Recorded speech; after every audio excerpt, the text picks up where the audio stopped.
ദിവസം എന്തോ എടുത്ത് ഈ പാട്ട് എഴുതാനായിട്ട് ഞാൻ. ഈ ഹാപ്പി, അടിപൊളി, ലുക്കായാൽ ഹാപ്പി, ലുക്കൊന്ന് ക്ലിക്കായാൽ ഹാപ്പി. പല വെർഷൻസ്. അതെ, ഹാപ്പിയാണ്. എന്തൊക്കെ ചെയ്താലും അവന് സന്തോഷം കിട്ടുമെന്നുള്ള. അയ്യോ, ഫുള്ള് കോമഡിയാണ്. ചിരി എന്ന് വെച്ച് കഴിഞ്ഞാൽ ഒരു നല്ല സിനിമ ചെയ്തതിന്റെ ഒരു ഭയങ്കര ഒരു സന്തോഷവും സാറ്റിസ്ഫാക്ഷനിലാണ് ഇരിക്കുന്നത്. സൂ ഫ്രം സോ എന്ന് പറഞ്ഞ സിനിമ ഇങ്ങനെ തകർത്ത് ഓടിക്കൊണ്ടിരിക്കുക.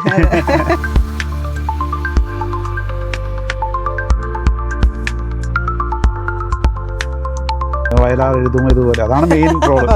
കണ്ണിൽ കർപ്പൂര ദീപമോ MC ഡിജിറ്റിലേക്ക് എല്ലാവർക്കും സ്വാഗതം. ഇന്നത്തെ നമ്മുടെ അതിഥി അല്ലു അർജുന്റെ സ്വന്തം പാട്ടെഴുത്തുകാരൻ. അത് മാത്രമല്ല, ഇപ്പോൾ ലേറ്റസ്റ്റ് ഹിറ്റ് മൂവി ആയിട്ടുള്ള സൂ ഫ്രം സോലെ പാട്ട് എഴുതിയിരിക്കുന്നതും ഇദ്ദേഹമാണ്. നമുക്ക് സ്വാഗതം ചെയ്യാം സിജു തുറവൂരിനെ. നമസ്കാരം. എന്തൊക്കെയുണ്ട് പുതിയ വിശേഷങ്ങൾ? എനിക്ക് തോന്നുന്നു ഇപ്പം ലേറ്റസ്റ്റ് ആയിട്ട് ഇപ്പൊ ഹിറ്റ് ആയിട്ട് ഓടിക്കൊണ്ടിരിക്കുകയാണ് സൂ ഫ്രം സോ. ആ പേര് തന്നെ ഭയങ്കര രസമുണ്ട്. Sulochana from Someshwaran. Sulochana from Someshwaran full form. പടം ഭയങ്കര നല്ല റിവ്യൂസ് ആണ്. അതെ, തീർച്ചയായിട്ടും. ഇപ്പൊ കഴിഞ്ഞ വെള്ളിയാഴ്ചയാണ് പടം കേരളത്തിൽ റിലീസാകുന്നത്. എനിക്ക് തോന്നുന്നു കന്നഡയിൽ 25-ാം തീയതി റിലീസായിരുന്നു. അതിന് കുറച്ച് ദിവസം മുമ്പ്.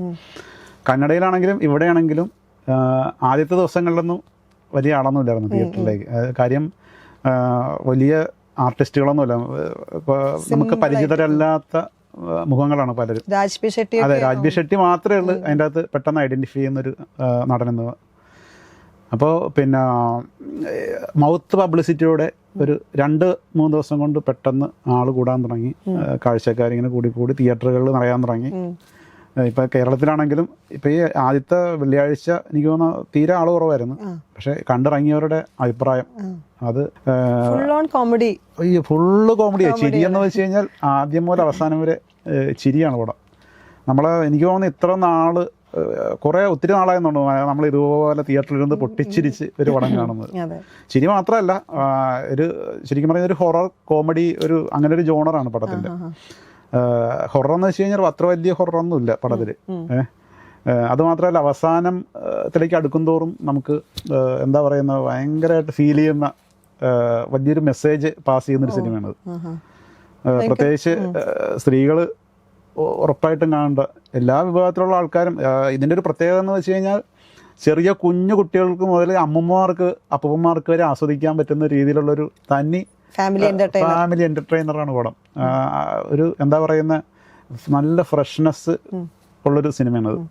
പാട്ടുകളാണെങ്കിൽ ഇപ്പൊ ഒരു പാട്ട് ഇപ്പൊ നമുക്ക് റിലീസായിട്ടുള്ളു, ഡാൻസ് ആന്തോ പറഞ്ഞ പാട്ട്. അത് അൻവർ സാദത്താണ് പാടിയിരിക്കുന്നത്. അതൊരു ഫെസ്റ്റിവൽ, ഒരു വെഡിങ് മോഡലുള്ളൊരു പാട്ടാണ്. നല്ല രസമുള്ളൊരു പാട്ട്. നല്ല രസമുള്ള ഓളമുള്ള പാട്ടാണ്. എന്തായാലും ഈ പടത്തിലേക്കൊക്കെ വന്നത് ഭയങ്കര ഭാഗ്യമായിട്ട് ഞാൻ കരുതുന്നു. അതിലെത്ര പാട്ടുണ്ട് ഈ സൂപ്പർ സമൂഹിൽ എഴുതിയിരിക്കുന്ന 6 പാട്ട് ഞാൻ എഴുതിയിരിക്കുന്നത്. അപ്പൊ ഒരു പാട്ട് ഇപ്പൊ നേരത്തെ പറഞ്ഞ പോലെ ഒരു പാട്ട് റിലീസായിട്ടുള്ളൂ. അപ്പൊ എനിക്ക് ഇപ്പൊ ഇത് കണ്ടിരിക്കുന്നവരോടൊക്കെ പറയാനുള്ളത്, ഈ പടം ഒരു കാരണവശാലും നിങ്ങൾ മിസ്സാക്കരുതെന്ന. അത് അത്ര ഒരു അനുഭവമാണ് ആ പടം. ഭയങ്കര നാച്ചുറൽ ആയിട്ടുള്ളൊരു കേരള ഓഡിയൻസിന് പ്രത്യേകിച്ച് ഇത് റിലേറ്റ് ചെയ്യാൻ പറ്റും നന്നായിട്ട്. കാരണം നമ്മൾ കണ്ട് പരിചിതമായിട്ടുള്ള സിറ്റുവേഷൻസും അങ്ങനെയുള്ള സംഭവവികാസങ്ങളൊക്കെയാണ് ഈ ഒരു ഗ്രാമത്തിൽ നടക്കുന്ന. പ്രത്യേകിച്ച് കേരള ബോർഡറാണിത്. ഡയറക്ടർ മലയാളിയാണ്. അതെ, കാസർഗോഡുകാരനാണ് JP തുമിനാട്. തുമിനാടെന്ന് പറഞ്ഞാൽ കാസർഗോഡിൽ മഞ്ചേശ്വരത്തൊരു സ്ഥലം. അപ്പൊ അദ്ദേഹമാണ് ഡയറക്ടർ. പുള്ളി തന്നെ ഈ പടത്തിൽ ഈ JP തന്നെ ഒരു നല്ലൊരു വേഷം, ലീഡ് റോൾ ചെയ്തിട്ടുണ്ട്. ലൊക്കേഷനൊക്കെ ഈ മംഗലാപുരം ആ ഭാഗത്തുള്ള ഗ്രാമങ്ങളിലായിരുന്നു. ഈ പടത്തിന്റെ ഞാൻ നേരത്തെ പറഞ്ഞ പോലെ രാജ്ബി ഷെട്ടി സാറാണ് നമുക്ക് പ്രേക്ഷകർക്ക് പെട്ടെന്ന് തിരിച്ചറിയാവുന്ന ഒരു മുഖം എന്ന് പറയുന്നത്.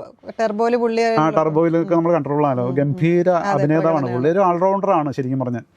പ്രൊഡ്യൂസറാണ്, അതേപോലെ തന്നെ എഴുത്തുകാരനാണ്, പാട്ടെഴുതും. ഈ പടത്തിൽ ഇതിന്റെ കന്നഡ വെർഷനിൽ അദ്ദേഹം പാട്ട് എഴുതിയിട്ടുണ്ട്. ഇപ്പൊ ഈ പറഞ്ഞ ഡാൻസ് ആന്തൊക്കെ പുള്ളി എഴുതിയിരിക്കണം. ആ പാട്ടാണ് ഞാൻ മലയാളത്തിലേക്ക് ഞാൻ എഴുതിയത്. പിന്നെ ബാക്കിയുള്ള അഭിനേതാക്കളെന്ന് വെച്ചാൽ എല്ലാം പുതുമുഖങ്ങൾ. നമുക്ക് അത്ഭുതമായി പോകും. അതായത് ഇവരെങ്ങനെയാണ് ഓരോ കുഞ്ഞു കഥാപാത്രം പോലും നമുക്ക് ഈ സിനിമ കണ്ടിറങ്ങിക്കഴിഞ്ഞാൽ നമ്മുടെ മനസ്സിൽ നിന്ന് പോകത്തില്ല. അതുപോലുള്ള എന്താ പറയുന്ന പെർഫോമൻസ് ആണ് അവർ കാഴ്ചവെച്ചത്. ഉൾനാട്ടിൽ. അതെ, അവര് അതായത് ഇവര് ഇതിന്റെ കാസ്റ്റിംഗ് എന്ന് പറയുന്നിടത്ത് ഞാൻ അവർ പറഞ്ഞറിഞ്ഞാണ്. കുറേ ഗ്രാമങ്ങളിൽ ചെന്നിട്ട് അവർ ഓഡിയേഷൻ നടത്തി. ഈ ഉൾഗ്രാമങ്ങളിൽ ചെന്നിട്ട് ഉൾഗ്രാമങ്ങളിൽ പോയിട്ട് എന്നിട്ട് അവിടെ പോയിട്ട് ഈ സിനിമയോട് അഭിനയിക്കാൻ താല്പര്യമുള്ളവർ മുന്നോട്ട് വരാൻ പറഞ്ഞ് അങ്ങനെ വന്നവരിൽ നിന്ന് സെലക്ട് ചെയ്ത് ഓഡിയേഷൻസ് ഒക്കെ നടത്തി കുറേ നാൾ കൊണ്ടൊരു പ്രോസസ്സായിരുന്നു. എന്നിട്ട് അതിൽ നിന്ന് നല്ല നല്ല നല്ല നല്ല ആൾക്കാരെ ജെന്യുവനായിട്ടുള്ള കുറെ അവരെ ശരിക്കും പറഞ്ഞാൽ അഭിനയിക്കുകയല്ലേ ഇതിൻ്റെ അകത്ത്. അവരവരെ ജീവിക്കണം, അവരുടെ ഏതായ രീതിയിൽ അവരെ ജീവിക്കുക. അതിൻ്റെ ഒരു റിസൾട്ട് ഉണ്ടായിരുന്നു. ഞാനിപ്പോൾ ഞങ്ങളിതിൻ്റെ പ്രൊമോഷൻ ഉണ്ടായിരുന്നു കഴിഞ്ഞ ദിവസം. ഈ പടം ഇറങ്ങുന്ന മുമ്പ് ഒരു പ്രീമിയർ ഷോ ഷേണായിസ് വെച്ചിട്ടുണ്ടായിരുന്നു. അന്ന് രാജ്ബി ഷെട്ടി എല്ലാവരും അണിയർ പ്രവർത്തകർ എല്ലാവരും ഉണ്ടായിരുന്നു. അപ്പം അന്ന് ഒത്തിരി പേര് നല്ല അഭിപ്രായം. അന്നാണ് നമ്മൾ മലയാളികൾക്ക് ആദ്യമായിട്ട് ഈ പടം എത്തുന്നത്. ഒത്തിരി പേര് ഡയറക്ടർമാരും സിനിമാ മേഖല എന്നുള്ള ഒത്തിരി പേര് മാധ്യമ പ്രവർത്തകർ ഒക്കെ ഉണ്ടായിരുന്നു അവിടെ. അതെ അതെ അതെ കാണാൻ പോകുന്ന പടം. അത് ഒത്തിരി പേര് ഇപ്പോൾ റിവ്യൂസിലൊക്കെ പറയുന്നുണ്ട്. ഇപ്പോൾ എന്താ പറയുന്ന ഇപ്പം മലയാളത്തിൽ ഏറ്റവും നന്നായിട്ടൊക്കെ ഏറ്റവും കൂടുതൽ ജനപ്രിയരായിട്ടുള്ള കുറേ റിവ്യൂവേഴ്സ് ഉണ്ടല്ലോ സിനിമ. അവരൊക്കെ ഭയങ്കര അഭിപ്രായം, നല്ല അഭിപ്രായം പറഞ്ഞു. ആദ്യത്തെ ഒരു ദിവസം കഴിഞ്ഞപ്പോൾ എനിക്ക് തോന്നുന്നു ഈ കഴിഞ്ഞ ഞായറാഴ്ച ഹൗസ്ഫുൾ ആയിരുന്നു എല്ലാ ഷോസും.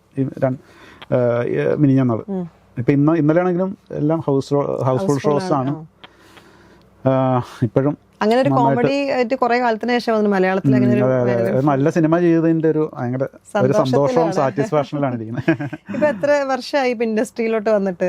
ഇപ്പൊ ഇൻഡസ്ട്രിയിലേക്ക് ഞാൻ ഇപ്പൊ വന്നിട്ട് ആദ്യമായിട്ട് ചെയ്യുന്നത് 2000 ആണ്. ഇപ്പൊ ഏകദേശം 25 വർഷം പൂർത്തിയായി. 25 വർഷമായി. 2000 ഒരു ആൽബം സോങ്ങിലൂടെയാണ് ഞാൻ ആദ്യമായിട്ട് പാട്ടെഴുത്തിലേക്ക് വരുന്നത്. പ്രിയാനുരാഗം എന്ന് പറഞ്ഞിട്ടൊരു ആൽബം. പ്രണയഗാനങ്ങളായിരുന്നു. അന്ന് മധുബാലകൃഷ്ണൻ, ബിജു നാരായണൻ അവരൊക്കെ വന്ന സമയം. രാധിക തിലക് ഇവരൊക്കെ ഇരുന്നത് പാടിയത്. പിന്നെ അതിന് ശേഷം ഭക്തിഗാനങ്ങൾ കുറെ എഴുതാൻ തുടങ്ങി. എൻ്റെ സ്വന്തം നാട്ടിൽ തുറവൂര് നരസിംഹമൂർത്തിയുടെ വടക്കനപ്പൻ തെക്കനപ്പൻ എന്ന് പറയും. അവിടുത്തെ പാട്ടുകളൊക്കെ എഴുതി.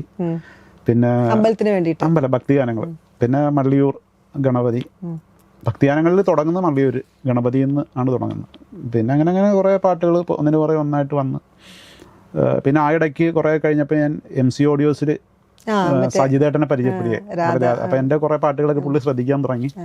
രാധാകൃഷ്ണൻ സോങ് ആണല്ലോ. പിന്നെ അത് അതായത് മിഴിയഴക് നിറയും രാധ എന്നുള്ളൊരു പാട്ടുണ്ട്. അമ്പിളിക്കണ്ണൻ. അങ്ങനെ MC ഓഡിയോസിന് അതെ അതെ സജിതേട്ടൻ എൻ്റെ ലൈഫിൽ നല്ലൊരു അതായത് എനിക്ക് എൻ്റെ വളർച്ചയിലൊക്കെ ഒരുപാട് പങ്കുവച്ചിട്ടുള്ള ആളാണ്. ഇപ്പോഴും ഒരിക്കലും മറക്കാൻ പറ്റാത്ത ഒരാളാണ്. ആ പാട്ടിന്റെ റെക്കോർഡിംഗ് ഒരു വേറെ ലെവലായിരുന്നു. അതെ അതെ അതെ അതെ രാം സുരേന്ദ്രൻ എന്ന് പറഞ്ഞിട്ട് മ്യൂസിക് ഡയറക്ടറുണ്ട്. അദ്ദേഹമായിട്ടൊക്കെ ഞാൻ കണക്ഷൻ ആകുന്നത് സൈതേട്ടൻ വഴിയാണ്. MC ഓഡിയോസിന് വേണ്ടിയിട്ട് ഞാനും രാമേട്ടനും കൂടെ ഒരുപാട് വർക്കുകൾ ചെയ്തിട്ടുണ്ട്. അതിൽ ഈ മിഴിയഴക് നിറയും രാധ എന്നുള്ള പാട്ട്. മിഴിയഴക് നിറയും രാധ മൊഴിയഴക് പൊഴിയും രാധ ആ പാട്ട്. പിന്നെ അതിനുശേഷം ഒന്നാനാം അമ്പെടുത്ത് എന്നുള്ള ഒരു പാട്ടുണ്ട്. ഒന്നാനാം അമ്പെടുത്ത് രാമനയണ നേരമിതയ്യോ ലിംഗേശൻ രാവണന്റെ നെഞ്ചിലിടുത്തിയായി സന്നിധാനന്ദം പാടിയ പാട്ട്. പിന്നെ അതേപോലെ അമൃത സുരേഷ് പാടിയ സൗമിത്രേ സൗമിത്രേ നീയാണല്ലോ എൻ്റെ ദൈവം എന്ന് പറഞ്ഞിട്ട് പാട്ടുണ്ടായിരുന്നു. അങ്ങനെ എന്താ പറയുക, അങ്ങനെ ഈ പാട്ടെഴുത്തിലോട്ട് അതായത് സിനിമാ പാട്ടെഴുത്ത് അല്ല പാട്ട് എഴുതാനുള്ള ഒരു എന്താ പറയാ ഒരു പ്രചോദനം വായിക്കുമായിരുന്നു നല്ലോണം? അത് വായനയുണ്ട്. ചെറുപ്പം മുതൽ തന്നെ ഈ ബാലരാമ അമർചിത്രകഥ അതിലൂടെയാണ് എൻ്റെ വായനയൊക്കെ വളർന്നു വന്നത്. പിന്നെ എന്ത് കിട്ടിയാലും വായിക്കുമായിരുന്നു, പ്രത്യേകിച്ച് കഥകൾ, കവിതകൾ. അപ്പം ഇങ്ങനെ വളർന്ന് അതായത് ഇങ്ങനെയുള്ള ചെറിയ ചെറിയ നമ്മൾ ആ കുട്ടിയായിരിക്കുന്ന സമയത്ത് ഇങ്ങനെയുള്ള പുസ്തകങ്ങളെല്ലാം വായിക്കുള്ളൂ, ബാലരാമ പോലുള്ള. അപ്പം അതിലൂടെ ഭയങ്കര താല്പര്യമായി വായന. അങ്ങനെ വന്ന് വായിക്കാൻ തുടങ്ങി, കൂടുതൽ വായിക്കാൻ തുടങ്ങി. പിന്നെ ഞാൻ ജനിച്ചത് തന്നെ ഈ നമ്മുടെ കേരളത്തിൽ മലയാളികൾക്ക് ഒരിക്കലും മറക്കാനാവാത്ത ഗാനങ്ങൾ സമ്മാനിച്ച വയലാറിൻ്റെ നാട്ടിലാണ്. വയലാറെന്ന് പറഞ്ഞാൽ പാട്ടെഴുത്ത് ഒരു ഇതിഹാസമാണ് വയലാർ. വയലാറിൻ്റെ നാട്ടിലാണ് ഞാൻ ജനിക്കുന്നത്. അവിടെ ജനിച്ച് വയലാർ രാമവർമ്മ സ്കൂളിലാണ് എൻ്റെ വിദ്യാഭ്യാസം തുടങ്ങുന്നത്. അപ്പം അങ്ങനെ ഒരു വർഷം അവിടെ ഞാൻ പഠിച്ചിട്ടുള്ള ആകെ 1ാം ക്ലാസ് മാത്രം. അതിനുശേഷം അവിടെ നാട്ടിൽ നിന്ന് ഞാൻ വേറൊരു നാട്ടിലേക്ക് ഞങ്ങൾ മാറി, തുറവൂരെന്ന് പറഞ്ഞ സ്ഥലത്തേക്ക്. അച്ഛൻ ആ സമയത്ത് അങ്ങനെ അങ്ങോട്ട് മാറി താമസിക്കുന്നു, തറവാട്ടിൽ നിന്നൊക്കെ മാറി നമ്മളൊരു വീട്ടിലേക്ക് താമസിക്കുമല്ലോ. അങ്ങനെ തുറവൂരേക്ക് വരുന്നു. പക്ഷേ ഈ വയലാറിൽ ഞാൻ ആ കാലഘട്ടം എനിക്ക് ഒരിക്കലും മറക്കാൻ പറ്റും. ഇപ്പോഴും നല്ല ഓർമ്മയുണ്ട്. 1ാം ക്ലാസ്സിൽ വയലാറിൻ്റെ വീട്ടിലേക്ക് ഞങ്ങൾ അദ്ദേഹത്തിൻ്റെ ചരമവാർഷിക ദിനമുണ്ടല്ലോ വയലാറിൻ്റെ ഒക്ടോബർ 27 അന്ന് സ്കൂളിൽ നിന്ന് ഒരു ഇതായിട്ട് എല്ലാവരും ലൈനായിട്ട് അവിടെ നിന്ന് പിന്നെ സ്കൂളിൽ നിന്ന് കുറച്ച് ദൂരമുണ്ട്, ഏകദേശം ഒരു 1 കിലോമീറ്റർ ദൂരമുണ്ട് വീട്ടിലേക്ക്. അങ്ങനെ എല്ലാവരും ഒരു അദ്ദേഹത്തിൻ്റെ വീട്ടിലേക്ക് കുട്ടികളെല്ലാം കൊണ്ടുപോകും സ്കൂളിൽ നിന്ന്. എന്നിട്ട് അവിടെ അദ്ദേഹത്തിൻ്റെ ആ സ്മാരകത്തിൽ പുഷ്പാർച്ചന. അപ്പം അന്ന് മുതലേ ഉള്ള ചോദ്യം, ഇതാരാണിത്, ഇത്ര വലിയൊരാൾ? അപ്പം അങ്ങനെ പതുക്കെ പതുക്കെ അറിയാം ഇത് വയലാർ രാമവർമ്മയാണ്. അപ്പം ഞാൻ എൻ്റെ കുഞ്ഞുനാളിൽ ഞാൻ അറിഞ്ഞ ഏറ്റവും വലിയൊരാൾ ഈ ലോകത്തുള്ള അത് വയലാർ രാമവർമ്മ. അപ്പം അദ്ദേഹത്തിൻ്റെ പാട്ടുകൾ അങ്ങനെ ശ്രദ്ധിക്കാൻ തുടങ്ങി. ആ സമയത്ത് റേഡിയോ മാത്രമല്ലല്ലോ, റേഡിയോയിൽ 1000 പാവസരങ്ങൾ കിലുങ്ങി, ചന്ദ്രകളഭം ചാർത്തി ഉറങ്ങും തീരം, ഇതൊക്കെ കേൾക്കുമ്പോൾ നമുക്ക് വല്ലാത്തൊരു അനുഭൂതിയാണ് ആ സമയത്ത്.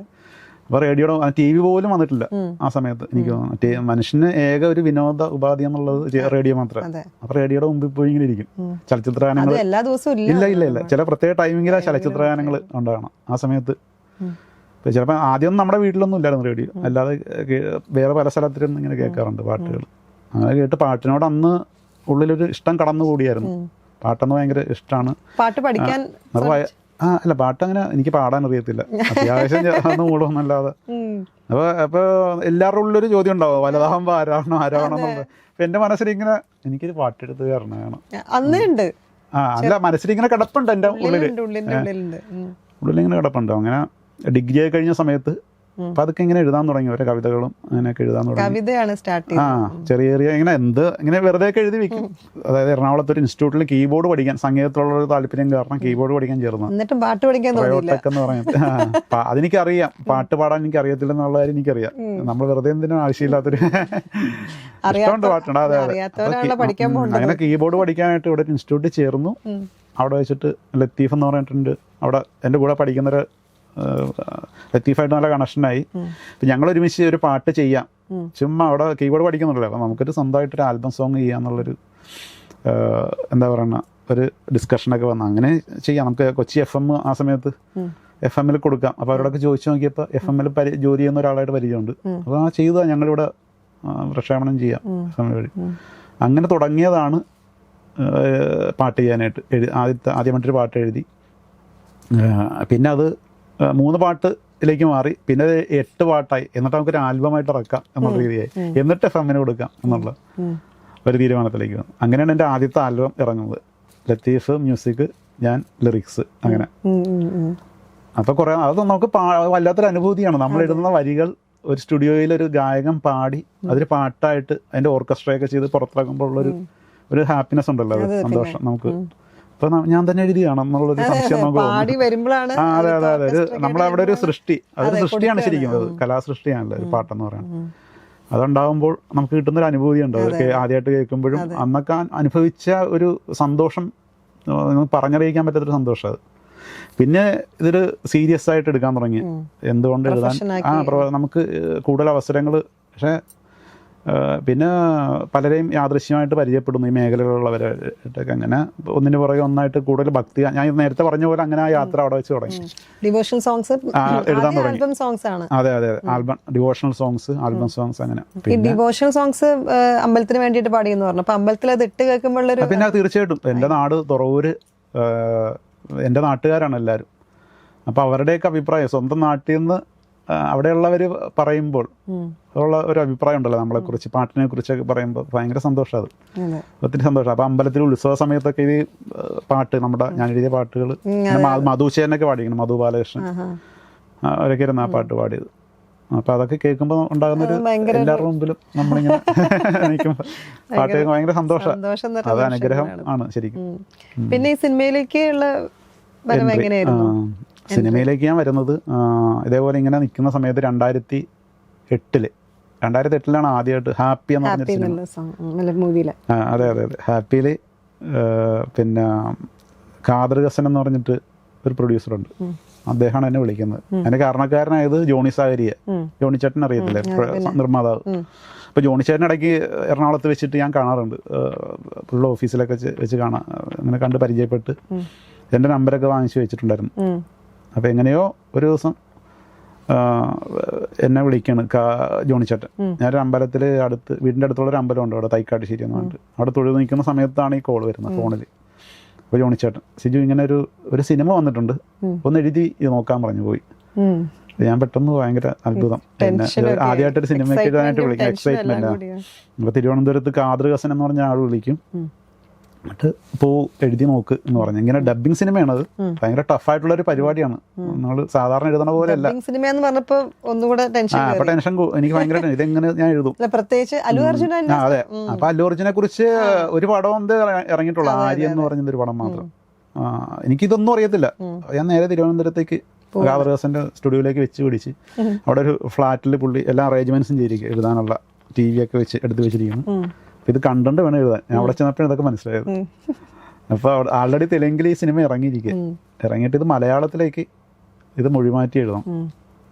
എഴുതാന്ന് വെച്ച് കഴിഞ്ഞാൽ അതൊരു ടാസ്ക്കാണ്, വലിയ ടാസ്ക്. അതായത് ഈ പടത്തിനാണെങ്കിൽ ഓരോ പാട്ടിനും ലിപ്പ് മൂവ്മെന്റ് ഉണ്ട്, നന്നായിട്ട് ലിപ്പുണ്ട്. അതായത് ഇവർ തെലുങ്കിൽ പാടിയിരിക്കുന്ന ആ വരികൾക്കനുസരിച്ച് നമ്മുടെ മലയാളത്തിൽ ഈ ലിപ്പ് കൃത്യമായിരിക്കണം.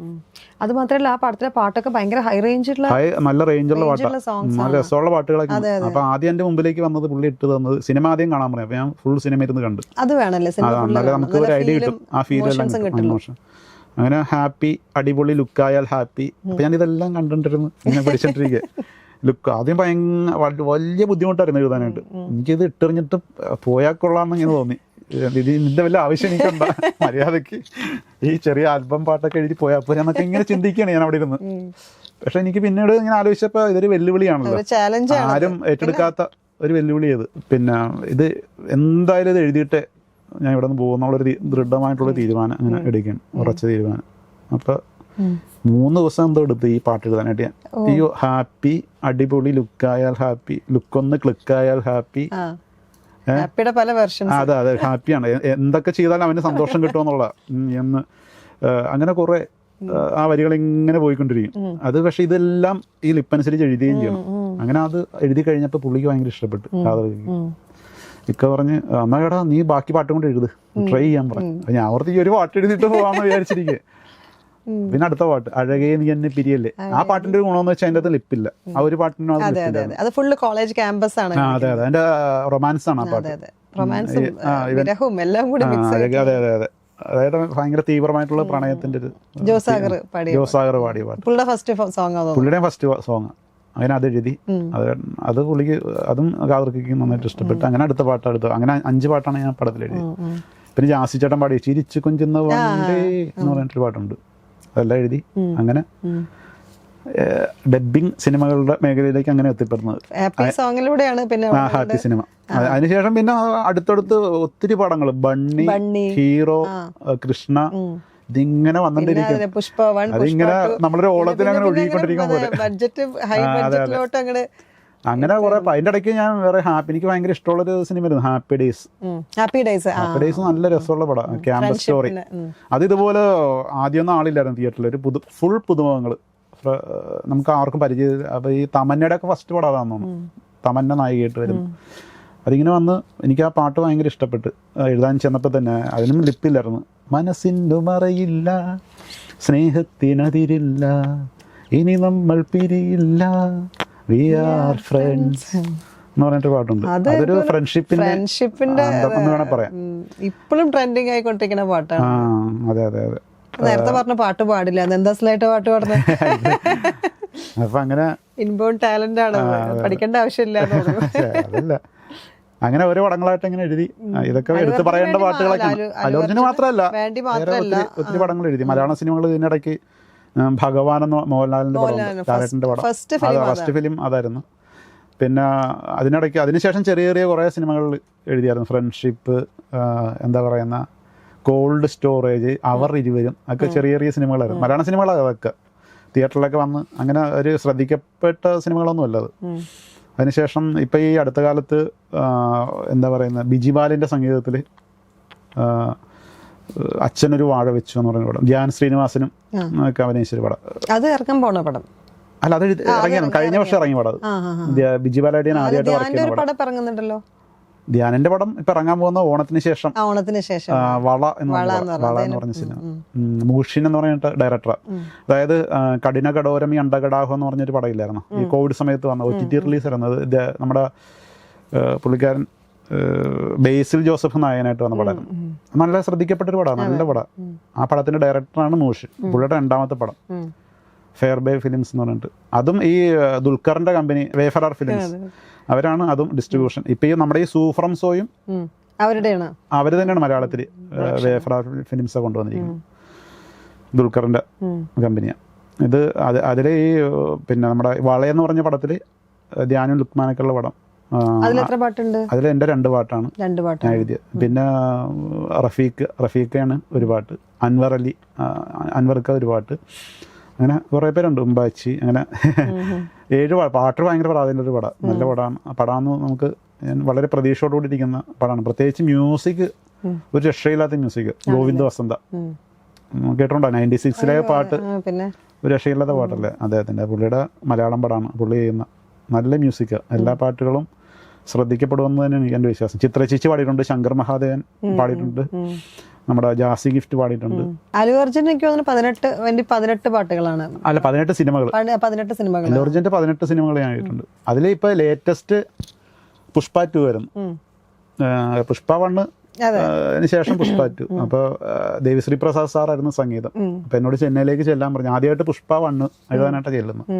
അദ്ദേഹത്തിന്റെ സ്റ്റുഡിയോയിൽ ചെന്നിട്ട്, ചെന്നൈയിൽ ചെന്നിട്ട് അവിടെ ഇരുന്നിട്ടാണ് പാട്ട് എഴുതുന്നത്.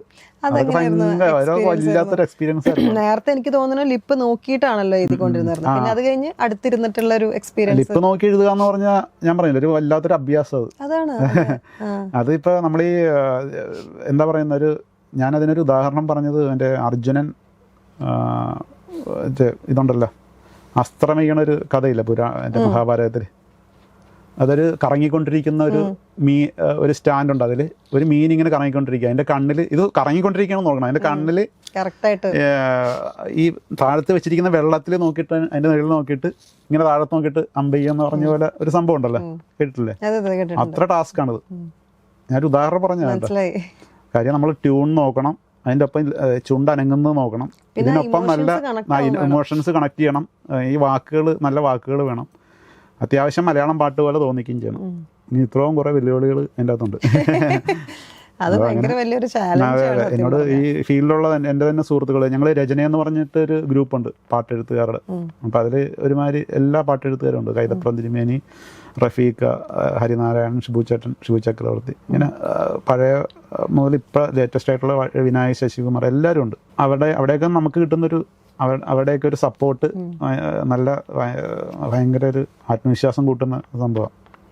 അപ്പോൾ അവരൊക്കെ നന്നായിട്ട് ഈ പാട്ടുകളൊക്കെ വരുമ്പോൾ നമ്മൾ ആ ഗ്രൂപ്പിലാണെങ്കിലും അവരെ കേട്ടിട്ട് നല്ല അഭിപ്രായം പറയും. ഇൻസ്പിറേഷനാണ് നമുക്ക്. ഇപ്പൊ ഈ അല്ലു അർജുൻ എന്ന് പറഞ്ഞാൽ ഹൈലി എനർജറ്റിക് ആയിട്ടുള്ള ഒരു പെർഫോമർ കൂടിയാണല്ലോ. അപ്പം പുള്ളിയുടെ ഈ പാട്ടുകളും അത്രയും ഭയങ്കര എല്ലാം എനർജി ലെവൽ. അതെ അതെ അതെ.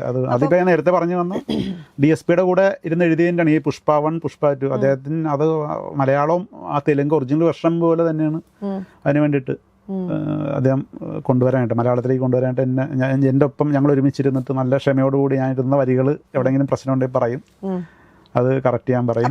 തെലുങ്ക് പഠിച്ചിട്ടുണ്ടോ? തെലുങ്ക് എനിക്ക് അങ്ങനെ അറിയത്തില്ല. അവിടെ ഇവിടെ കുറച്ച് വേർഡ്സ് ഒക്കെ അറിയാമെന്ന് മാത്രമേ. അത് ഭയങ്കര ടഫായിട്ടുള്ള ലാംഗ്വേജാണ്. പിന്നെ എനിക്ക് ഞാൻ ചോദിച്ച് മനസ്സിലാക്കും. എൻ്റെ മീനിങ് ഇംഗ്ലീഷിലാണ് ഞങ്ങളുടെ കമ്മ്യൂണിക്കേഷൻ കൂടുതൽ. അങ്ങനെ സാറിനെന്നാ പറഞ്ഞു തന്നു, അതിനവിടെ ഇരുന്ന് എഴുതി.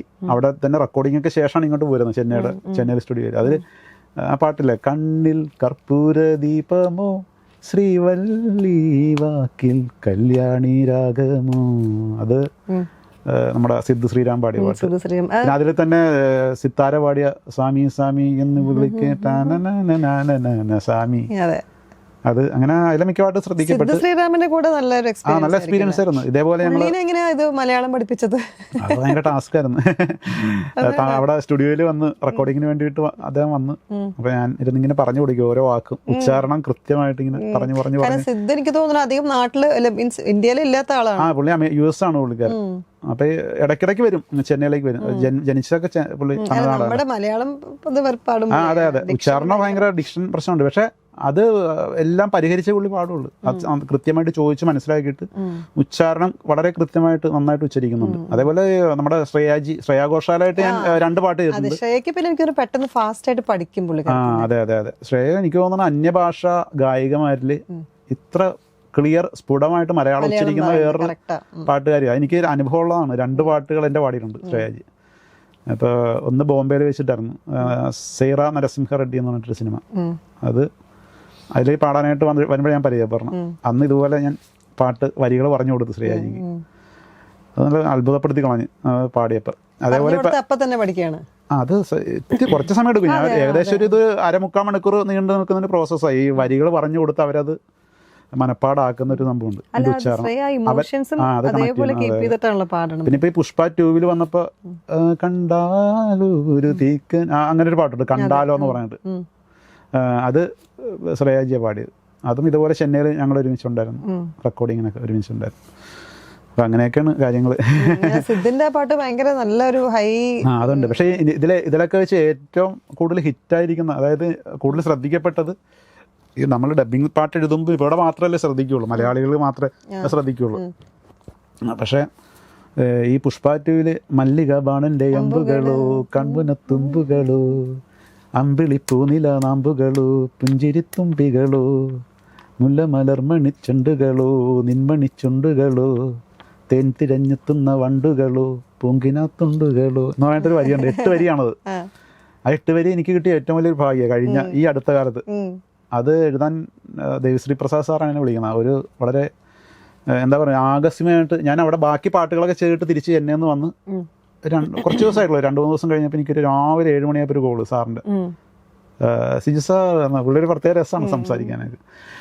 ഇതിലൊരു തെലുങ്ക് നമ്മളൊരു പാട്ട് ഇപ്പം നെക്സ്റ്റ് ചെയ്യാൻ പോകുന്ന പാട്ടിൽ തെലുങ്ക് സിനിമ തന്നെ മലയാളം വരികളാണ് യൂസ് ചെയ്യാൻ പോകുന്നത് 8 വരി. അപ്പം ഞാൻ ഞെട്ടിപ്പോയി. എൻ്റെ ദൈവമേ, വിശ്വസിക്കാൻ പറ്റുന്നില്ല എനിക്ക്. തെലുങ്ക് സിനിമ തന്നെ മലയാളം വരികളെ യൂസ് ചെയ്യണം. അത് ഇതിനു മുമ്പ് വന്നിരിക്കുന്നത്, എന്നോട് പുള്ളി അദ്ദേഹം പറയണം, ഇതിനു മുമ്പ് ഇതേപോലെ വന്നിരിക്കുന്നത് സാർ നിങ്ങളുടെ ഒരു വരി ഗിരീഷ് പുത്തഞ്ച് എന്താണ് അദ്ദേഹം എഴുതിയൊരു പുഞ്ചിരി തഞ്ചി കൊഞ്ചിക്കോ മുന്തിരി മുത്തുളി ചിന്തിക്കോ, അത് ഏതായിരുന്നു അവൻ്റെ ഷാരൂഖ് ഖാന്റെ പടം ഉണ്ടല്ലോ, അതില് ഹിന്ദിയും മലയാളം വരികൾ ചേർന്ന ആ പാട്ട്. അതേപോലെ നമുക്ക് ഇതിൻ്റെ അകത്തൊരു പാട്ടുണ്ട് ചെയ്യാൻ. അപ്പൊ സാറ് ഇതിന്റെ 8 വരികൾ എഴുതണം. ആ 8 വരികൾ എനിക്ക് അർജന്റാണ്, ഒരു പരമാവധി 2 മണിക്കൂർ 12 മണിക്കൂറിൽ എനിക്ക് അയച്ചു തന്നെ പറഞ്ഞു ഉച്ചയ്ക്ക്. അങ്ങനെ ട്യൂൺ എനിക്ക് വാട്സപ്പിൽ ഈ തന്നെ അങ്ങനെ ട്യൂൺ പാടി തന്നു. എന്നിട്ട് എനിക്ക് വാട്സപ്പിൽ അയച്ചു തന്നു. അപ്പൊ ഞാൻ ഷട്ടിൽ കളിക്കാൻ പോകുന്ന പരിപാടി ഉണ്ട് രാവിലെ.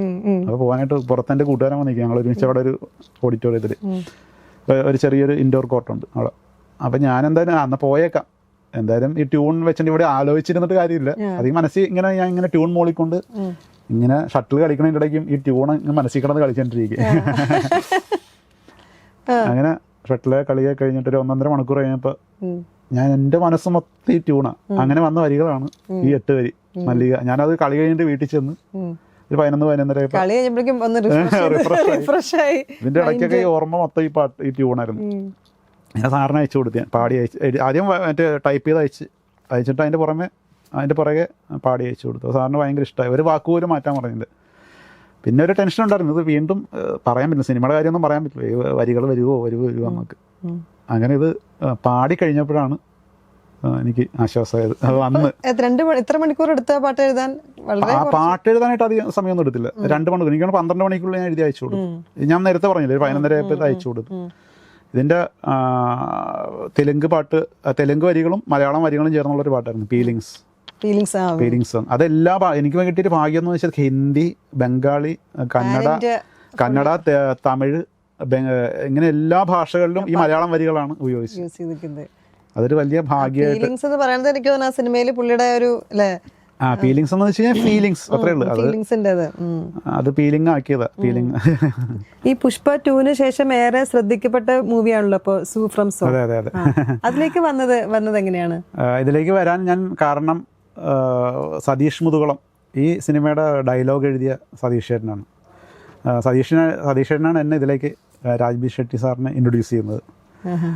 അപ്പോൾ ഞങ്ങൾ ഒരുമിച്ച് കുറേ സിനിമകൾ ഞങ്ങളൊരു ടീമായിട്ട് ചെയ്തിട്ടുണ്ട്. ഇപ്പോൾ പുഷ്പ ഒക്കെ സതീഷ് ചേട്ടനായിരുന്നു, പുഷ്പ 2, പുഷ്പ 1, അങ്ങനെ ഒരുപാട് ഈ ഹാപ്പി പോലെ ഞങ്ങൾ പരിചയപ്പെടുന്ന. അപ്പം നല്ല കമ്പനിയാണ്. ഞാൻ വരികളും അങ്ങനെയാണ് ഞങ്ങൾ ഒരുമിച്ച് പോകണം. സതീഷ് ചേട്ടന് നമിക്കാതിരിക്കാൻ പറ്റത്തില്ല കേട്ടോ. ഈ കാര്യം ഈ സൂഫ്രംസോയുടെ ഡയലോഗ് അദ്ദേഹം എഴുതിയിരിക്കുന്നതിൽ എനിക്ക് ഏറ്റവും ഇഷ്ടപ്പെട്ട ഈ മൂവിയാണ്. അത്ര നാച്ചുറൽ ആയിട്ടുള്ള തനി നല്ല മലയാളം ഡയലോഗുകൾ, ഭയങ്കര രസമാണ് ആ തിയേറ്ററിൽ ഇതിൻ്റെ ഡയലോഗുകളൊക്കെ കേൾക്കാനായിട്ട്. പിന്നെ സതീഷേൻ്റെ വക കുറേ ഇമ്പ്രൂവൈസേഷൻസ് ഉണ്ട് നമ്മുടെ കന്നഡ ഒറിജിനൽ പടത്തിലുള്ളതിനേക്കാളധികം കുറേ നല്ല നല്ല. ഇതിപ്പോൾ തനി ട്രാൻസ്ലേഷൻ മൊഴിമാറ്റുകയല്ല ചെയ്യുന്നത്, ഇതൊരു ട്രാൻസ് ക്രിയേഷനാണ്. പാട്ടാണെങ്കിലും ഡയലോഗാണെങ്കിലും അതാണ് ഒരു പക്ഷേ ഞങ്ങൾ നല്ല സിംഗിങ് ഞങ്ങൾ തമ്മിൽ. അപ്പോൾ സതീഷ് ചേട്ടൻ ആണ് എന്നെ ഇൻട്രൊഡ്യൂസ് ചെയ്ത് സൂഫും സോയിലേക്ക് ഇൻട്രൊഡ്യൂസ് ചെയ്യുന്നത്. ഈ വിമർശകർ എന്തായാലും ഉണ്ടാവുമല്ലോ, അപ്പൊ ഈ ട്രോൾസിനൊക്കെ എങ്ങനെയാണ് നേരിടുന്നത്? ട്രോളുകൾ വരാറുണ്ട്, പ്രത്യേകിച്ച് ഇങ്ങനെയുള്ള ഡബ്ബിംഗ് പാട്ടുകൾക്ക് ഉറപ്പായിട്ട് ട്രോള് പ്രതീക്ഷിക്കാം നമുക്ക്. ചില പാട്ടുകൾ നമ്മൾ എഴുതുമ്പോൾ അവിടുത്തെ സെയിം അർത്ഥം തന്നെ ചിലപ്പോൾ ഉപയോഗിക്കേണ്ടതായിട്ടൊക്കെ വരും. ഞാൻ പരമാവധി അങ്ങനെ മാക്സിമം നമ്മുടേതായിട്ടുള്ള രീതിയിലാണ്, നമ്മുടെ കേരള കൾച്ചറും അതൊക്കെ വെച്ചിട്ടാണ് ഞാൻ എഴുതാറുള്ളത്. പക്ഷെ ചില പാട്ടുകൾക്ക് അത് തന്നെ ഉപയോഗിക്കണം, ആ സിറ്റുവേഷൻ സോങ് ആയിരിക്കും അത്, അങ്ങനെ ഇരിക്കും പോകണം. അപ്പം അങ്ങനെ ഇപ്പോൾ ഒരു ഉദാഹരണം, ഇപ്പോൾ കിസുക്ക് എന്ന് പറഞ്ഞ പാട്ടുണ്ട് പുഷ്പാറ്റയുടെ, കിസ് കിസ് കിസ് കിസുക്ക് കിസ്, അതിനൊക്കെ ഒരുപാട് ട്രോള് എനിക്ക് അതാ അതിൻ്റെ വഴിക്കാനായിട്ട് വിടും. വായിക്കാറുണ്ടല്ലേ? പിന്നെ തീർച്ചയായിട്ടും വയലാർ എഴുതും ഇതുപോലെ, അതാണ് മെയിൻ ട്രോള്. അത് ഹൈലൈറ്റഡ് അത് ഹൈലൈറ്റഡ് ട്രോളാണ്. അങ്ങനെ ഒത്തിരി വരാറുണ്ട്. കിസുക്കിലെ ഇത് നല്ലൊരു സോങ്, അത് പാർട്ടി മൂഡിൽ. അതെ നല്ലൊരു ഓളം ഉണ്ടായിരുന്ന ഒരു പാട്ടായിരുന്നു. ഇവിടെ പ്രിയ ജഡ്സൺ എന്ന് പറഞ്ഞിട്ട് സിംഗർ പാടിയത്, ഇവിടെ പാടിയത് മലയാളത്തിൽ. അങ്ങനെ ഒരുപാട് ഞാൻ ഉദാഹരണം പറഞ്ഞതേ ആ ഒരു പാട്ട്. ഇപ്പൊ മലയാളി ഓഡിയൻസ് ഉണ്ടല്ലോ, മലയാളി ഓഡിയൻസിന് എനിക്ക് തോന്നുന്നു ഈ പാട്ട് ട്യൂണാണ് അവര് ഫസ്റ്റ് ശ്രദ്ധിക്കുക, അതോ അതിന്റെ ലിറിക്സ് ആണോ? മലയാളികള് എനിക്ക് തോന്നണം രണ്ടും, ട്യൂണും പിന്നെ വരികളിലൂടെയാണല്ലോ. അത് ഏത് ട്യൂണാണെങ്കിലും മനസ്സിലേക്ക് കയറുന്ന വരികളിലൂടെയാണ്. അപ്പോൾ വരിയും ശ്രദ്ധിക്കും. ഇപ്പം പിന്നെ ഇപ്പോഴത്തെ കാലഘട്ടത്തിൽ എനിക്ക് തോന്നുന്ന സിനിമയിൽ പാട്ടുകളുടെ പ്രാധാന്യം കുറഞ്ഞു വരിക. ഇപ്പം പല പാട്ടുകളും എനിക്ക് തോന്നുന്നു ഈ എന്താ പറയുന്ന ബാക്ക്ഗ്രൗണ്ട് സ്കോറിന് വേണ്ടിയിട്ടുള്ള അതിലേക്ക് ചുരുങ്ങി. അതായത് പാട്ടിൻ്റെ ഒരു സിറ്റുവേഷൻ, പാട്ടിന് വേണ്ടിയിട്ട് ഒത്തിരി സിറ്റുവേഷൻസ് ഉണ്ടായിരുന്നു പഴയ സിനിമകളിലേക്ക്. പഴയ സിനിമ നമ്മളൊക്കെ നേരിടുന്ന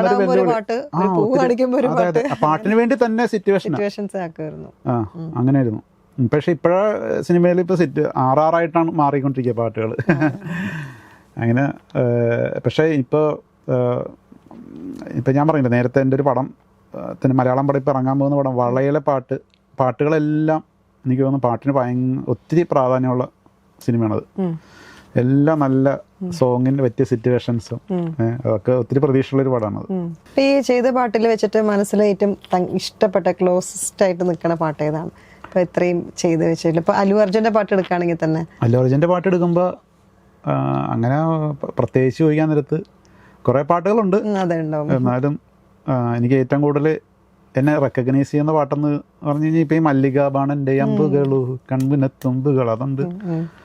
അതായത് ഈ കേരളം വിട്ടിട്ടാണെങ്കിലും ഹിന്ദി ഓഡിയൻസ് ആണെങ്കിലും അതായത് തമിഴന്മാരാണ്, ഇന്ത്യ മുഴുവനും ഉള്ള ആൾക്കാർ ഈ പാട്ട് പറഞ്ഞറിയും. പിന്നെ അതൊരു ഭയങ്കര ഭാഗ്യമായിട്ടായിരുന്നു. അതെ. ഇപ്പൊ ഫാൻ റിയാക്ഷൻസ് ഒക്കെ എങ്ങനെയാണ്? ഇപ്പം ഫാൻസ് ഒത്തിരി പേര് മെസ്സേജ് വരാറുണ്ട്. മെസ്സേജസ് ഇൻസ്റ്റയിലും ഫേസ്ബുക്കൊക്കെ വഴി കുറെ പേര് നമ്പരൊക്കെ തപ്പിയെടുത്ത് വിളിക്കാറുണ്ട്. അത് തന്നെ അങ്ങനെ ഭയങ്കര സന്തോഷമാണ് നമുക്ക് എല്ലാവരുമായിട്ടും കിട്ടുന്ന സമയത്തൊക്കെ. ഞാൻ ആരും എന്താ പറയുന്ന റിയാക്ട് ചെയ്യാറില്ല, എല്ലാവരുമായിട്ടും സംസാരിക്കാറുണ്ട്. ഇപ്പം അല്ലു അർജുന് വേണ്ടിയിട്ട് ഇപ്പം ഒറിജിനലായിട്ട് ഒരു സോങ് കമ്പോസ് ചെയ്യണമെന്ന് ഇപ്പം ഫോർ എക്സാമ്പിൾ ഇപ്പം അങ്ങനെ ഒരു ഇത് വരികയാണെങ്കിൽ, അവസരം വരികയാണെങ്കിൽ ഏത് ജോണറിലെ പാട്ടായിരിക്കും എഴുതാൻ ആഗ്രഹം? ഇപ്പം എന്താ പറയുക, അടിച്ചുപൊളി പാട്ടാണോ, റൊമാൻറ്റിക് സോങ് ആണോ, അല്ലെങ്കിൽ സാഡ് സോങ് ആണോ? എനിക്ക് പൊതുവെ റൊമാൻറ്റിക് സോങ് എഴുതാനാണ് ഏറ്റവും കൂടുതൽ ഇഷ്ടം. അല്ലുവിന് വേണ്ടിയിട്ട് അത് എനിക്ക് തോന്നുന്നു അല്ലു ഈ അടുത്ത കാലത്ത് ആയിരിക്കും കൂടുതൽ ആക്ഷൻ ഹീറോ ആയിട്ട് മാറിയത്. ആദ്യകാലങ്ങളിൽ ഇപ്പം ആര്യാണെങ്കിലും ഹാപ്പിയൊക്കെ ആണെങ്കിലും റൊമാൻറ്റിക്കാണ്, കൃഷ്ണ ഇങ്ങനെയുള്ള സിനിമകളിലൊക്കെ. പിന്നെ ഇപ്പോൾ ഈ ഇതിൽ പുഷ്പ 1 കണ്ണിൽ കർപ്പൂര ദീപമോ ശ്രീവല്ലി അതൊക്കെ നല്ല റൊമാൻറ്റിക് ആയിട്ടുള്ള പാട്ടാണ്. അങ്ങനെ അല്ലുവിനെ ആ ഒരു ജോണർ എനിക്ക് അല്ലുവിൻ്റെ വല്ലാത്തൊരു ഇഷ്ടമുള്ള ഒരു ജോണർ. ഈ അല്ലു അർജുന്റെ സോങ്സ് നോക്കുകയാണെങ്കിൽ തന്നെ ഇതിന്റെ ഭാവന മൊത്തം ചന്ദ്രബോസ് പുള്ളിയുടെ ആണല്ലോ അല്ലേ? അതായത് തെലുങ്കിലെ ഒരു പ്രധാനപ്പെട്ട എഴുത്തുകാരനാണ് ചന്ദ്രബോസ് സാർ. പുഷ്പ രണ്ട് പാട്ടും അദ്ദേഹം എഴുതിയിരിക്കണം. ഒറിജിനൽ ഭാവന ചന്ദ്രബോസ് സാറിൻ്റെ ആണ്. പക്ഷെ ഞാൻ മലയാളത്തിലേക്ക് എഴുതാൻ നേരത്ത് എൻ്റേതായിട്ടുള്ള പല ഭാവനകളും പല പാട്ടിലും ഞാൻ ഉപയോഗിച്ചിട്ടുണ്ട്. അവിടെ നിന്ന് അത് തരാറുണ്ട്. അപ്പം ഞാൻ സജഷൻ അങ്ങോട്ട് ചോദിക്കും. ഇപ്പം ഉദാഹരണത്തിന് ഈ കണ്ണിൽ കർപ്പൂര ദീപമോ, അത് തെലുങ്കിൽ അതല്ല അവിടെ അദ്ദേഹം എഴുതി വെച്ചിരിക്കുന്നത്, വേറൊരു വരിയ. വാക്കിൽ കല്യാണീര, അതൊക്കെ ഞാൻ എൻ്റെ കയ്യിൽ നിന്ന് മലയാളീകരിച്ച് അതെ അതെ അതെ മലയാളീകരിച്ച് എഴുതിയ. അപ്പം എനിക്ക് തോന്നുന്നു ഈ മലയാളം പാട്ട് ഇപ്പോൾ DSP സാറിൻ്റെ സ്റ്റുഡിയോ ഇരുന്നിട്ട് ഞാൻ മലയാളം വരികളൊക്കെ എഴുതി കഴിഞ്ഞിട്ട് അപ്പോൾ സാറിന് ഭയങ്കര ഇഷ്ടപ്പെട്ടു ഈ ഒരു കൺസെപ്റ്റ്, ഇത് കൊള്ളാമല്ലോ എന്നാണ്. അത് അപ്പോൾ തമിഴിൽ വിവേക എന്ന് പറഞ്ഞിട്ട് എഴുത്തുകാരുണ്ടല്ലോ, വിവേക പാട്ടെഴുത്തുകാർ, ഭയങ്കര ഫേമസ് ആയിട്ടുള്ള ഒത്തിരി വിവേകയൊക്കെ അവിടെ ഉണ്ട്. എല്ലാവരും നല്ല കമ്പനിയാണ്. ഞങ്ങളിങ്ങനെ കവി സമ്മേളനം പോലെ അവിടെ ഇരിക്കണം, എല്ലാവരും വരും ഒരുമിച്ചിരുന്ന് വർത്താനമൊക്കെ പറഞ്ഞു. ഇപ്പോൾ വിവേകയോട് പറഞ്ഞ് സാറ് അങ്ങനെ നമുക്കിത് തമിഴിലാക്കാമെന്ന് പറഞ്ഞു. അങ്ങനെ എൻ്റെ മലയാളം വരികൾ പാർവി കർപ്പൂരേ ദീപമേ, അതാണ് തമിഴിലെ വിവേകം ഉപയോഗിച്ചിരിക്കുന്നത്. പേച്ച് കല്യാണി അങ്ങനെ എന്തോ വരികൾ. അതങ്ങനെ അതൊക്കെ വല്ലാത്തൊരു സന്തോഷമുള്ള അനുഭവം. ഫ്രീഡം തരാന്ന് ഭയങ്കര സന്തോഷമുള്ള കാര്യമാണ്. നമ്മുടെ കയ്യിൽ നിന്നും ക്രിയേറ്റീവായിട്ട് അതെ അതെ അതെ അതെ അതെ. ലെജൻസിന്റെ കൂടെ ഒരുപാട് പേരുടെ കൂടെ വർക്ക് ചെയ്തു. പിന്നെ തീർച്ചയായിട്ടും ലെജൻസിന്റെ ഒത്തിരി പേരുടെ കൂടെ അത് വലിയൊരു ഭാഗ്യമായിട്ട് വരുന്നു. നമ്മുടെ ഏറ്റവും വലിയ ഇപ്പൊ ദേവശ്രീ പ്രസാദ് സാറ് ഒത്തിരി ദേശീയ അവാർഡ് വരെ കിട്ടിയ സംഗീത സംവിധാനം. അദ്ദേഹത്തിന്റെ ഒപ്പം വർക്ക് ചെയ്യാൻ 2 സിനിമയിൽ, ഏറ്റവും അറിയപ്പെടുന്ന 2 സിനിമയിൽ. പിന്നെ അതിന് കൂടാതെ ഇപ്പോൾ ലേറ്റസ്റ്റ് കുബേര എന്ന് പറഞ്ഞിട്ടൊരു പടം ഞങ്ങൾ ഒരുമിച്ച് ചെയ്തായിരുന്നു. ഇപ്പം അതിപ്പോൾ ഇറങ്ങിയുള്ളൂ, ധനുഷൊക്കെ നായകനായിട്ട് വന്നു. പിന്നെ വേറൊരു പടം ചെയ്തിട്ട് അത് അതിൻ്റെ ഒന്നും ആയിട്ടില്ല, അതങ്ങനെ നിൽക്കണം. അങ്ങനെ അദ്ദേഹമായിട്ട് ഒത്തിരി. പിന്നെ അദ്ദേഹത്തിൻ്റെ ഒരു സ്വതന്ത്ര ആൽബം, അതിൻ്റെ മലയാളം വരികൾ എഴുതിയിട്ടുണ്ട് ഞാൻ. അതിപ്പോൾ അത് ഇതുവരെ റിലീസായിട്ടില്ല. അത് ഏറ്റവും വലിയൊരു ലെജൻഡാണല്ലോ, അദ്ദേഹത്തിൻ്റെ ഒപ്പം അവിടെ പോയിട്ട് ചെയ്യുക എന്നുള്ളത്. പിന്നെ അതേപോലെ കീരവാണി സാറായിട്ട് ചെയ്തിട്ടുണ്ട്. ഇവിടെ മലയാളത്തിൽ മോഹൻ സിത്താര. ആ പടം ഒരു നിർഭാഗ്യം കൊണ്ട് ഇറങ്ങാതെ ഒരു പടമുണ്ട്, മോഹൻ സിത്താര സാറായിട്ട് 2-3 പാട്ട് ഒരുമിച്ച് ഒരു പടത്തിൽ. പിന്നെ ഇവിടെ ബിജിബാലായിട്ട് ചെയ്ത്. അങ്ങനെ കുറെ മ്യൂസിക് ഡയറക്ടേഴ്സ്. അതെ, ഓസ്കാർ കിട്ടിയ ചന്ദ്രബോസ് സാറായിട്ടൊക്കെ നല്ല കണക്ഷൻ. ഞങ്ങൾ ഒരുമിച്ച് ഞാൻ വിളിക്കാറുണ്ട്, ഇടയ്ക്ക് അങ്ങോട്ടും ഇങ്ങോട്ടും വിളിക്കാറുണ്ട്. പിന്നെ ഗായകരാണെങ്കിൽ ശ്രേയാ ഘോഷാല്, ചിത്ര ചേച്ചി, ശങ്കർ മഹാദേവൻ, MG ശ്രീകുമാർ, P ജയേന്ദ്രൻ, അങ്ങനെ ഒരുപാട് മുകളിൽ ഇങ്ങനെ വന്നു കഴിഞ്ഞാൽ ഒരുപാട് പാട്ടുകാർ. സിത്താര, ഇപ്പൊ ഈ ജനറേഷനിലൊക്കെ സിത്താര, അങ്ങനെ ഒത്തിരി പേരുണ്ട്. ഇപ്പൊ ഓരോരുത്തരുടെ പേരെടുത്ത് പറഞ്ഞാൽ തീരത്തില്ല. മധുചേട്ടൻ, മധുബാലകൃഷ്ണൻ, ബിജുനാരായണൻ, സുദീപ്. നമ്മുടെ ഇതിനെ പാട്ട് ഇത്രയും നല്ല ആൾക്കാർ പാടുക എന്ന് പറയുമ്പോൾ തന്നെ, അത് അവര് റെൻഡർ ചെയ്യാന്ന് പറയുമ്പോൾ തന്നെ ഭയങ്കര അതെ അതെ അതെ അതെ നല്ല വോയിസ്. ഇപ്പോൾ അല്ലാതെ തന്നെ പുതിയ യങ് ജനറേഷനിലൊക്കെ ഒത്തിരി നല്ല പാട്ടുകാർ ഒത്തിരി പേരുണ്ട്. എന്തായാലും ആര് പാടിയാലും നല്ല വൃത്തിയായിട്ട് പാടുക, അത് നമ്മൾ നന്നായിട്ട് കേൾക്കുക എന്നുള്ളതാണ്. പിന്നെ ഇപ്പോൾ ശ്രേയാ ഘോഷാൽ പാടിയ കൊണ്ട് എനിക്ക് ആ പാട്ട് അങ്ങനെ ഞാൻ കരുതുന്നില്ല. പക്ഷെ നല്ല ക്വാളിറ്റിയുള്ള സിംഗേഴ്സ് എഴുതുമ്പോൾ ഇന്നാള് പാടണം എന്നുള്ളത് മനസ്സിലുണ്ടാവാറുണ്ടോ? ഇല്ല, അങ്ങനെയില്ല. അതൊക്കെ അവർ തീരുമാനിക്കുന്ന കാര്യങ്ങളാണ്. ചിലപ്പോൾ ഒരുപക്ഷെ എന്നോട് പറയും, എഴുതുന്നതിന് മുമ്പ് തന്നെ പറയും ഇന്ന ആളാ പാടാൻ പോകുന്നത് ഈ പാട്ട്, അങ്ങനെ പറയാറുണ്ട്. അപ്പൊ സന്തോഷമാണ്, അത് എക്സൈറ്റ്മെന്റ് ഉണ്ടാവും. പിന്നെ അവരെ നമ്മൾ കാണാൻ പോകുന്നു. നേരത്തെ പറഞ്ഞ സിദ്ധു ശ്രീറാം, ഞാൻ ഒട്ടും അറിയാത്തൊരു സംഭവം. അത് ഞാൻ എഴുതാനായിട്ട് അവിടെ ചെന്നൈയിൽ സ്റ്റുഡിയോയിൽ ചെന്ന് എഴുതാനായിട്ട് അന്ന് രാത്രിയാണ് റെക്കോർഡിങ് ഈ പാട്ടിന്റെ. 7 മണിയോടുകൂടി സിദ്ധാണ് പാടണമെന്ന് എന്നോട് പറയേ. ഞാൻ എഴുതാനായിട്ട് ചെന്നുള്ള അവിടെ. അപ്പൊ അന്ന് പകലിരുന്ന് എഴുതി ഈ പാട്ട്, കണ്ണിൽ കറുപ്പൊരു പാട്ട്. വൈകിട്ട് 7 മണിക്ക് സിദ്ധ് വന്ന് പാടിയാണ്. അത് ഭയങ്കര ഒരു എക്സൈറ്റ്മെന്റ് ആണ്. നമ്മുടെ ഒരു പാട്ട് സിദ്ധിനെ കൊണ്ട് പാടിച്ചത് കേൾക്കാന്ന് പറയുമ്പോഴല്ലോ. വൈഫ് നന്നായിട്ട് പാടും. വൈഫ് അത്യാവശ്യം നന്നായിട്ട് പാടും. എനിക്ക് ഒത്തിരി ഇഷ്ടമാണ്. വൈഫിനെ മിസ്സായി. ശ്യാമ എന്ന പേര് വൈഫിന്റെ പേര്. ശ്രീഗോകുലം പബ്ലിക് സ്കൂളിൽ നമ്മുടെ തുറവൂര്, അവിടെ മ്യൂസിക് ടീച്ചറാണ്. RLV സംഗീത കോളേജിലാണ് പഠിച്ചത്, അവിടെ തൃപ്പൂണിത്തുറ. അതിനുശേഷം ഒരുപാട് സ്റ്റേജ് ഷോസ് ഒക്കെ ചെയ്യാൻ തുടങ്ങി. ഇപ്പോൾ കൊച്ചിൻ കലാഭവനിൽ സ്ഥിരമായിട്ട് പാടുന്നുണ്ട്. അതുകൂടാതെ നമ്മുടെ ജാസി ചേട്ടനൊപ്പം, അൻവർ സാദത്ത്, അങ്ങനെ ഒത്തിരി പിന്നണി ഗായകർക്കൊപ്പം ഒത്തിരി സ്റ്റേജ് ഷോസ് ചെയ്യുന്നുണ്ട്. പിന്നെ എന്താ പറയണത്, കുറച്ച് ആൽബംസിനും സിനിമകളിലൊക്കെ പാടിയിട്ടുണ്ട്. അപ്പോൾ അങ്ങനെ ഒരു സംഗീത കുടുംബമാണ്, കലാകുടുംബമാണ്. അച്ഛനും അമ്മയും ആരെങ്കിലും പാടുവോ? അമ്മ തിരുവാതിര ടീച്ചറാണ്. അത്യാവശ്യം പാടും, തിരുവാതിര പാട്ടുകളൊക്കെ പാടും. തിരുവാതിര ടീച്ചറായിരുന്നു. ഇപ്പം അങ്ങനെ അധികം ഇപ്പോൾ ഒത്തിരി സ്റ്റുഡൻസൊക്കെ ഉണ്ടായിരുന്ന അമ്മയ്ക്ക്. അച്ഛന് കലയോടൊക്കെ ഭയങ്കര ഇഷ്ടമാണ്, പാട്ട് കേൾക്കും. അച്ഛനിപ്പോൾ ഇല്ല, 2006 മരിക്കുന്നത്. ഞാൻ ഈ അടുത്തൊരു ഇന്റർവ്യൂല് കണ്ടായിരുന്നു, മുത്തശ്ശി ഭയങ്കര ആക്റ്റീവാണ് തോന്നുന്നു സിനിമയിൽ അഭിനയിക്കണം. ലാലേട്ടൻ എന്റെ മൂത്ത മകനായിട്ട് അഭിനയിച്ചാൽ അത് എന്താ പറയണ, എനിക്ക് തോന്നുന്നു ഏഷ്യാൻ ന്യൂസിന്റെ എന്തൊരു ഇന്റർവ്യൂ ആയിരുന്നു. അമ്മൂമ്മ അത് എൻ്റെ വൈഫിന്റെ അമ്മൂമ്മയാണ്. അത് ഞങ്ങളുടെ ഒപ്പമാണ് താമസിക്കുന്നത്. നല്ല രസമാണ്, ഭയങ്കര എനർജിയാണ്. ക്രിക്കറ്റ് ഭ്രാന്തിയാണ്. അങ്ങനെ രസമാണ്. പിന്നെ നേരത്തെ ഇപ്പൊ കുടുംബത്തിന്റെ കാര്യം ചോദിച്ചപ്പോ അതിന്റെ ബാക്കി പറഞ്ഞില്ലേ. ഇപ്പൊ 2 മക്കള്, 2 ആൺമക്കളാണ്, കാശിനാഥൻ, കാളിദാസൻ. പിന്നെ മൂത്താള് +1 പഠിക്കുന്നു കാശി, ഇളയാള് 9ാം ക്ലാസ്.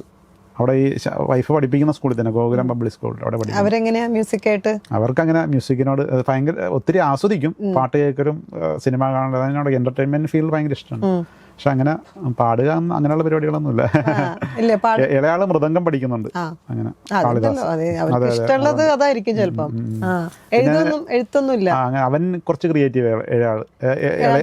ഇളയവൻ അവൻ കഥ, സ്റ്റോറി ടെല്ലിംഗ്, സ്റ്റോറി റൈറ്റിംഗിലൊക്കെ ഇപ്പൊ ഇത് കിട്ടി, പ്രൈസ് കിട്ടിയായിരുന്നു കോമ്പറ്റീഷനിലൊക്കെ.